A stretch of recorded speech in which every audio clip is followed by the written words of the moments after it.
Brother welcome back অল্প কিছু সময়ের জন্য। তো কেমন আছো তোমরা? বরাবর মতো হাজির হয়ে গেলাম আমরা। তো এইটাই হচ্ছে আমার চ্যানেলের ফার্স্ট লং ভিডিও। তো যারা যারা দেখে লাইক করে দিবে। তো আমি একটা ভিডিওতে দেখলাম বাংলাদেশ টপ ওয়ানকে ধরে করে নিল রোস্ট, আর আমি সেটা দেখেই করে দিলাম বাংলাদেশ টপ ওয়ানের রোস্টকে একটা পোস্ট। যারা যারা দেখতে চাও রোস্টটা পিও, তারা তারা লাইক করে দিও।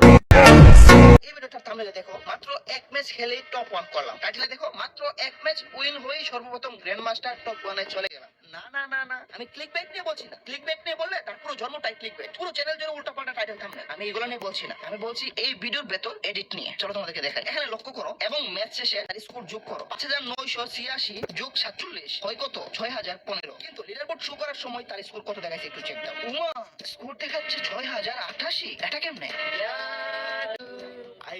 জাদু, স্কোর চেঞ্জ। সবার অঙ্ক মিলে, আমার অঙ্ক মিলে না। স্কোর হওয়ার কথা 6015, হয়ে গেছে 6088। এটা এই বন্ডে স্কোর না, আরেকজন স্কোর চুরি করছে। আরেকজন স্কোর চুরি করে এডিট করে বসাইছে। চলো কার স্কোর চুরি করছে এটা বের করি। এই যে দেখো, এই ছেলের স্কোর চুরি। এই ছেলে 6088 স্কোর নিয়ে টপ ওয়ান, আর এডিট টপ ওয়ান হচ্ছে 6015 স্কোর নিয়ে টপ টু। এভাবে স্কোর চুরি করে টপ ওয়ানে যায় তোমাদের বন্ড টপ ওয়ান। পাবলিককে চুতিয়া বানিয়ে টপ ওয়ানে যায় তোমাদের চুতিয়া বাবা। বিশ্বাস না হলে ভিডিওটা গিয়ে দেখে আসো, যে ভিডিওটার কথা বললাম। স্ক্রিনে আবার দেখাচ্ছি, এই ভিডিওটা দেখে আসো। সে যে পাবলিককে চুতিয়া বানায়, এজন্য কি তাকে চুতিয়া টপ ওয়ান বলবো, নাকি এডিট মানে যে টপ ওয়ান করে এডিট টপ ওয়ান বলবো, নাকি এত যে বন্ডামি করে বন্ড টপ ওয়ান বলবো, নাকি দুর্নীতিবাজ টপ ওয়ান বলবো? কোনটা বলে তার সাথে পারফেক্টলি যায়? জানি কমেন্ট বক্সে বন্ড টপ ওয়ানের কিছু পোলাপান গিয়াও গিয়ে করবে, কিন্তু তোদের আব্বা যে বন্ড, এটা তো দেখ, একটু হলো কি দেখা লাগবে না? দেখ দেখ ভালো করে দেখ। হ্যাঁ, তোমাদের আব্বা ধরা খেয়ে গেছে, ধরা খেয়ে গেছে মিস্টার টপ ওয়ান। না না না।